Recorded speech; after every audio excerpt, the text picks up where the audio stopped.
P5Radio, the youngster radio station. Hi guys! Welcome back to Talk to Grow by P5Radio. Hi, I'm Mika from class 7-5. I'm Rainer from class 8-6. Woo! So, before we start, can I ask, what's with your shirt? Oh, my shirt's red because this month is Chinese New Year, so I have to wear it. Oh, me too. I'm wearing a jipao, or there's another word for it, but I don't really know.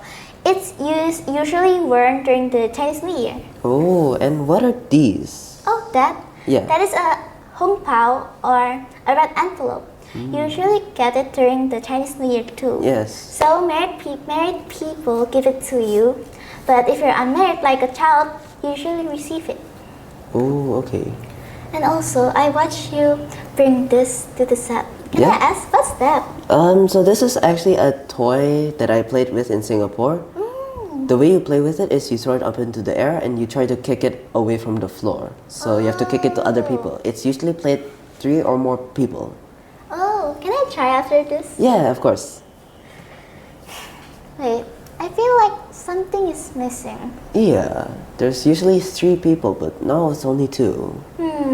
Maybe it's because we have a special guest today. Yeah.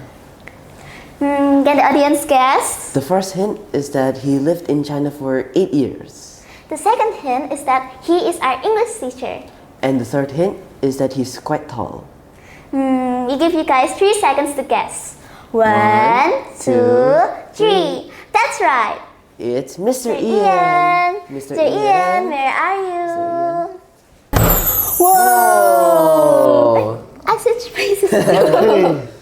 Hi, sir. Hi. Hi, are you happy to see me today? Yes, of course. Okay, today, yes, I lived in China, 我住在中国, and I can speak a lot of Chinese, okay, and this red, very lucky, the red shirt is very lucky, and the qipao, I believe, is from Jiangsu, from Shanghai, the fashion, Shanghai 1930s, 1940s, okay, and they both look Chinese. Do you speak Chinese? A little bit. Are you learning Chinese? Yeah, I'm learning Chinese. Why do you want to learn Chinese? Because it's in the school and also because my ancestry is mostly Chinese. So, Is it? Yeah. Okay, your parents Chinese? Yeah, my parents are Chinese. Parents. My mom's side is quite Chinese. My mom's side is quite Chinese. Ah, and are you Chinese? Are your parents Chinese? Yes. Can you speak Chinese? Just a little. Yeah, and are you learning Chinese? Yes. Good, okay. So today, what is the subject today? So the subject today is, well, there's a lot of cultures being shown here. So it's about cross-cultural understanding, right, Yes, Mika? that's right. Is my money in here? Where's my home? 没钱，没钱，为什么? Okay. Before we start, maybe Mr. Ian want to introduce yourself to the camera or to everyone? I am teacher Ian, okay. I come from England, okay. And I've been a teacher 15 years. I've been an engineer for 2 years. And I've been a student all of that time. I'm still a student. I study education and medical studies, a science degree at the moment as well. And I have lived in Surabaya for 2 years, okay? I like Indonesia, and I've been to Surabaya before, a long time ago, and I liked what I saw in Surabaya. So it was a bit of an ambition to come and work in Surabaya, and I've achieved that ambition. Okay, so I'm very happy to be living in Jatim, East Java and Surabaya, very beautiful. And I believe in lifelong learning, so I learned Chinese. It took me a long time to learn Chinese. Okay, very difficult for somebody from England to learn Chinese well. And I learn other languages, so I've learned a lot of Bahasa here, and I kind of Norwegian. I can speak a lot of Norwegian. I can speak Latin, a lot of Latin, and I kind of like that, you know, at my age. Okay, what do you like to study? What do I like to study? I usually study a bit of math because I actually kind of enjoy it.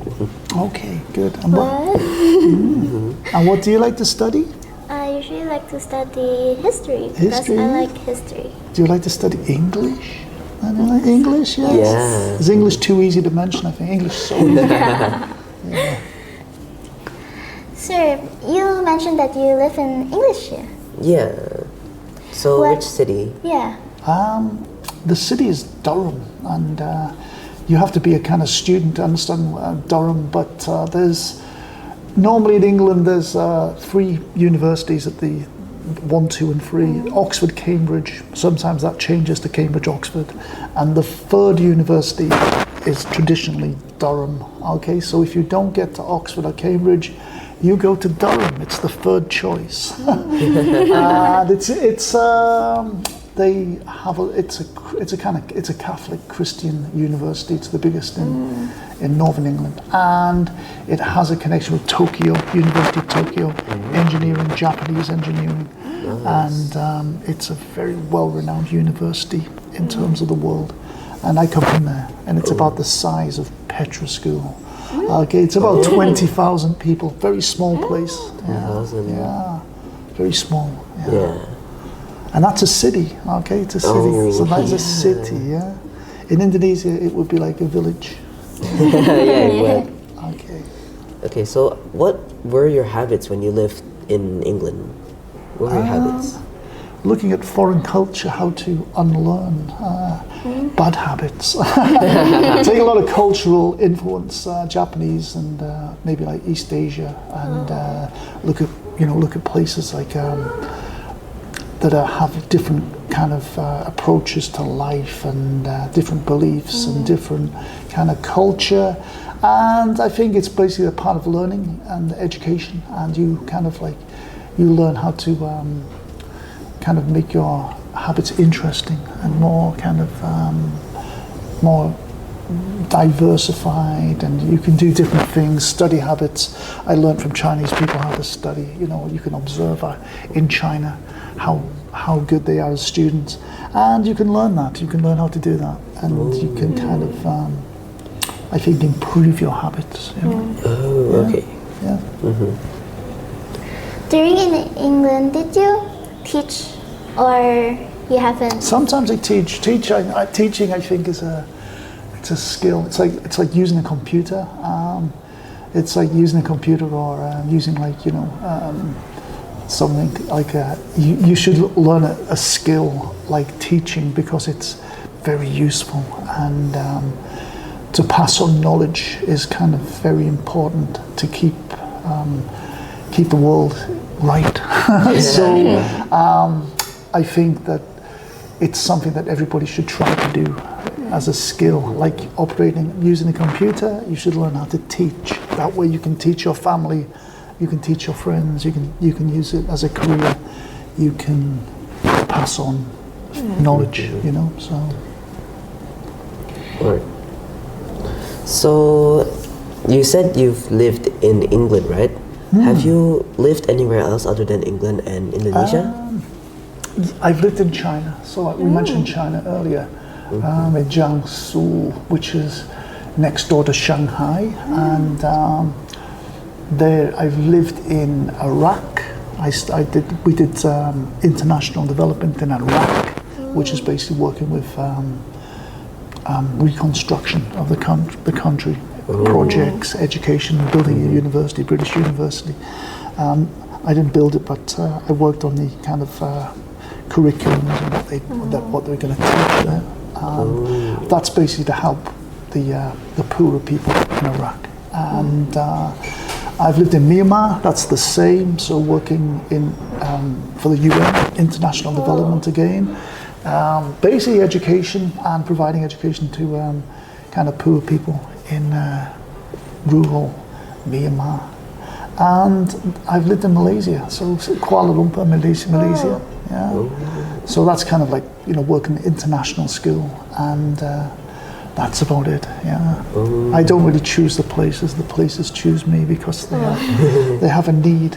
So I quite enjoy going to new places that I don't know about. Yeah?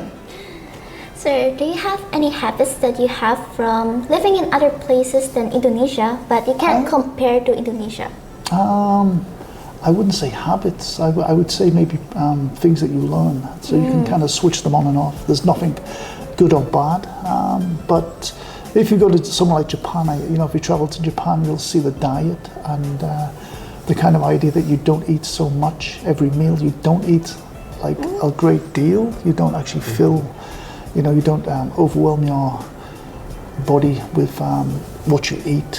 And the Japanese don't do that. They're very kind of controlled, and that's quite healthy. I think it's made me feel healthier.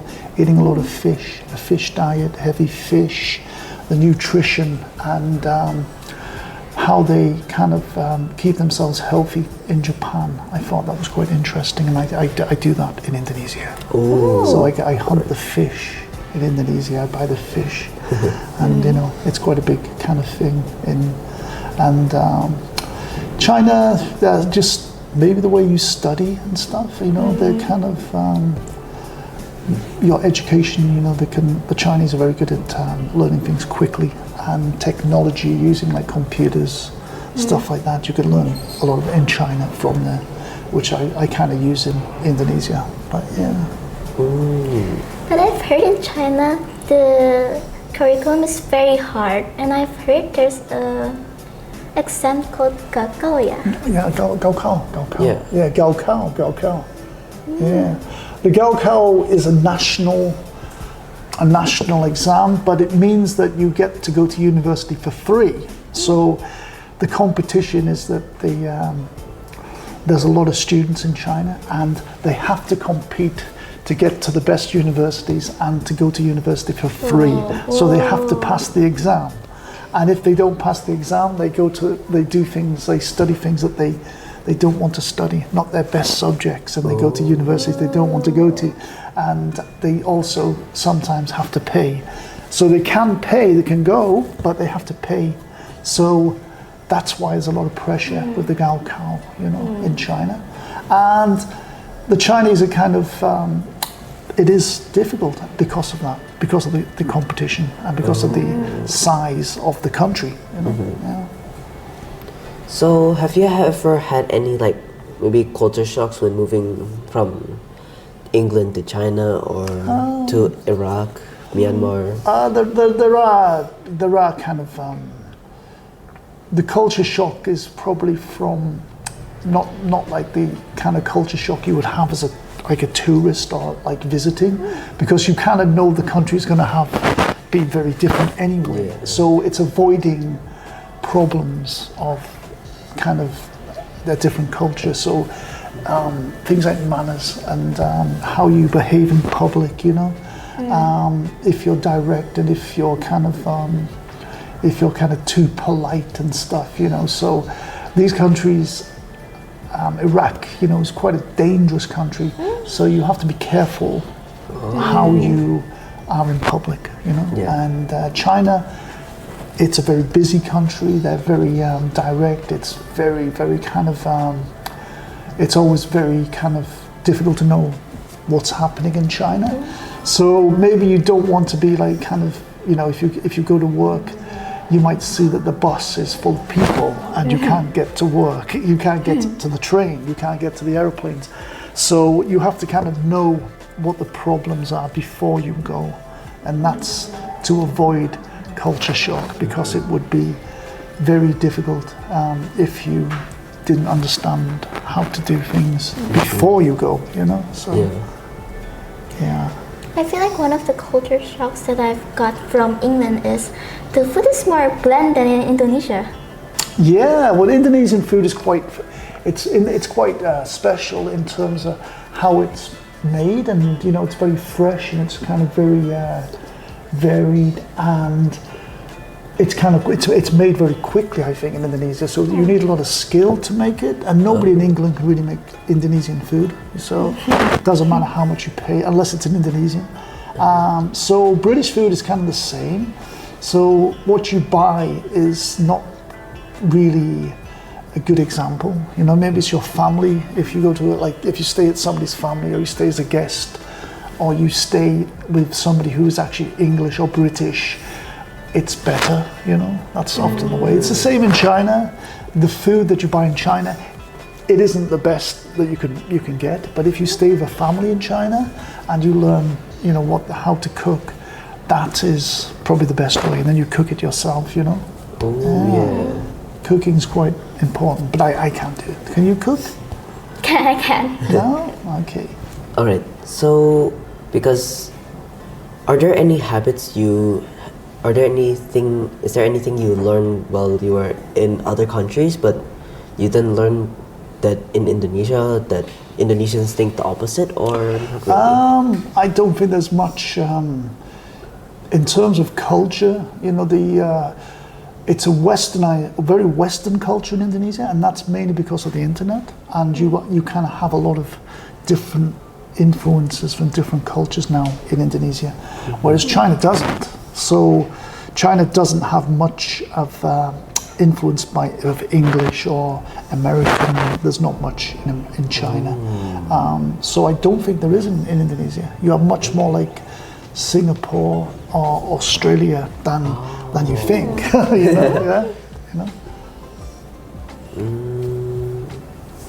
So, does that mean like Indonesia is actually really more westernized than we think? Yeah, because of you have the internet and you use a lot of the English now, and a lot of your students, I think ASEAN, which is based in Jakarta, the official language of ASEAN is English.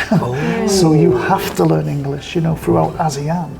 So that's quite important, Yeah.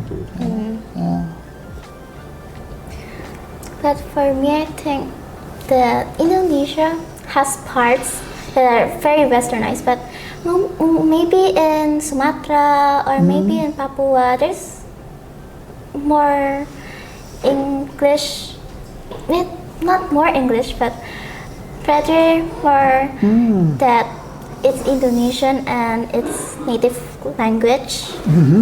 Yeah, I think I've been to Papua and I've been to Sulawesi and Kalimantan and parts of Sumatra, and I think once again it's just going to be that English will have more of an influence in Indonesia now because of the ASEAN, and as you kind of open your economy and the internet and also students learning English, it will actually become more like Jakarta and Surabaya and Bandung. I think that's the policy. I think. Yeah. So, and I think that's the government that's kind of going to do that. Yeah. Yeah. So, was there any culture that wasn't really aligned to your values, like maybe in Iraq or China? Most countries have more than one culture, so I think the countries that would not align would be the ones that only have one culture. So monoculture countries, there are certain, I think there's problems with those kind of places, but I've not lived there. So most countries, Iraq has a mixture of cultures, China has a great mixture of cultures, Indonesia, of course, and England has the same. And the multicultural thing is kind of something that's common all over the world now. Globalization as well. So I think, as a rule, you're living in the same kind of societies now in most of the world, Yeah. and that's a mixture of cultures, and that's because of globalization. Now that we've known that Mr. Ian have traveled and lived in a lot of places, so how do you empathize with different cultures, with your own culture? I think you get favorite cultures because there's a lot of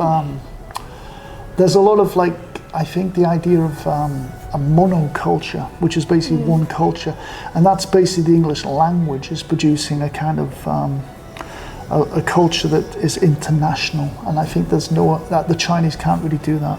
Chinese is just too difficult to learn, and there's a difference between an international language and a language that is widely used but is not international. So the only international language we have is English, and I think that is the basis of a lot of modern culture, modern societies, and that's that's kind of something that you see. And countries that don't have that would kind of be difficult to understand if you're just an English speaker and you went to a country that didn't speak English or a European language, and then you wouldn't really understand it. So even very poor countries speak English, Papua New Guinea, and they have ability to, communicate around the world. So there's very few countries that have a kind of a culture that isn't connected to the international English kind of speaking, if you know what I mean. So I don't think I have. I've never been to a country that doesn't have some kind of culture that is similar in some way. Oh, okay. Yeah. So, are there any myths that you've debunked when you were traveling? I don't. I wouldn't myths and ideas. There's nothing really. The Japanese kind of culture isn't quite what you think it is, and it's not reserved. It's not that kind of. You can see that it's used just as a kind of way of organizing a lot of people. And it's not really kind of like what. It's not that so it's very quiet, very orderly.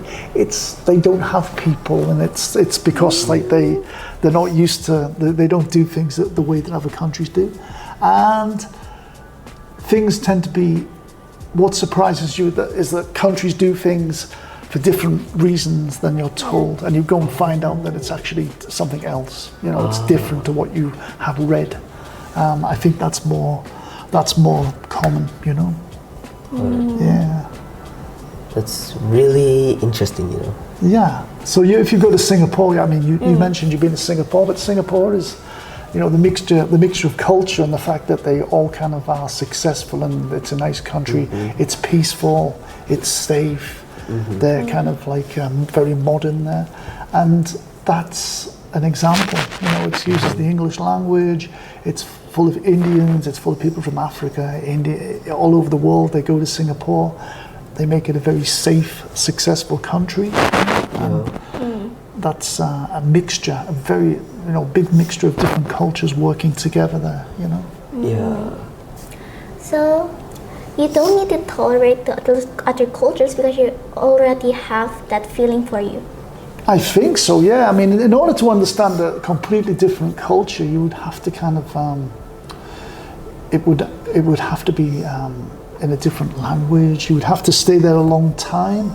And I don't think the world is like that. I don't think there are any places where they don't kind of do the same as every other country. The culture of most countries in the world now is very similar. Even China, Really? China, yeah, even China. China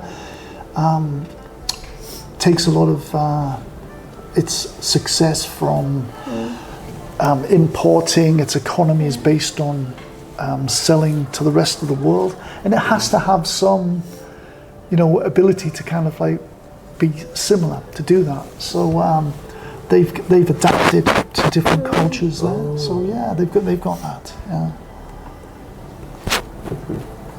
So you would say cross-cultural understanding isn't really a problem, more so an opportunity to learn from other.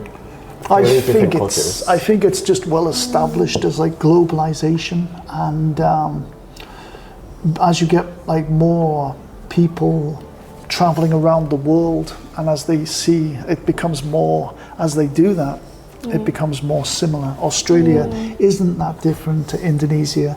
A lot of Indonesians live in Australia. They speak English. They go back at the holidays, they go back to Indonesia, and you can see that in many Singapore, New Zealand, Japan, and the kind of culture is becoming more similar than different. I think that's it's a little bit. Maybe your grandparents would have seen that, but I've not seen that, and I don't think that's the case now, Okay, so would you rather more different cultures or or stay like it is now, a bit similar? I think there's enough kind of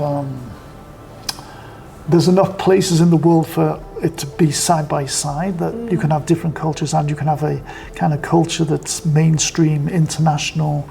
And I think that I prefer, I mean, what's more interesting is that you can see different cultures, but you can also relate to those cultures. And I think that's the thing that they're communicating on the internet. Globalization, the ability to use telephones, the social media, and there's always going to be some part of the culture that can communicate with other cultures, no matter what. Now, you know, everybody knows Instagram, everybody knows Twitter, everybody knows how to use WhatsApp, Facebook, and this is, you know, this is making it more similar, you know, as a culture. But I've heard from a lot of people that globalization is actually ruining cultures. What is your opinion? There are probably negatives, disadvantages, but you have to look at these countries in terms of where they are at the moment or where they were. And if you have economic progress in countries from globalization, then they will see the benefits. And if some countries don't, then they're going to say, oh, we don't see the benefits. And I think that's a international development kind of the problems that international development face are based on inequality, and that comes across in culture. So the countries that don't need globalization are probably richer, whereas the countries that need globalization are poorer. And that means that it needs to be managed by governments or managed by agencies, charities, so that it's more directed towards the poor. But I don't think that we can really do without globalization now. You know? Oh, all right. So, well, when you were younger, was the culture around the world more different than it is today, or is it? Well, I think the English British culture is probably very widespread. Canada, USA, parts of Africa, Australia, New Zealand. So a lot of countries were very similar to England, and that's basically the model that of globalization was based on, the kind of the English kind of model. And now I think it's the fact that it's very similar. They've kind of expanded that, and America is now kind of like in Asia, and they have a lot of influence in Taiwan and many different countries here. And I think that's kind of it's changed the culture of Asia, but I don't think it's kind of been negative. Asia's much richer now since I was born, so there's far more money. That's you're basically, the idea is that Asia will become more richer than America, and when that happens, when China and Japan and ASEAN and Australia become an economic power that can compete with America, then you're going to be much richer. So, and you've done that from integrating English culture into your own culture. You know?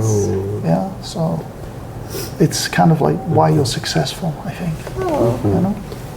It seems like we've been talking for a long time, and if we keep talking, we can stop till tomorrow. That's okay. Yes. Thank you, sir, for being on the podcast today. Yeah, it's okay. Yes.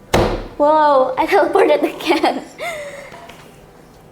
So, I'm Mika from class 7-5. And I'm Rainer from class 8-6. And our special guest today, Mr. Ian. P5Radio, the youngster radio station. Bye, guys.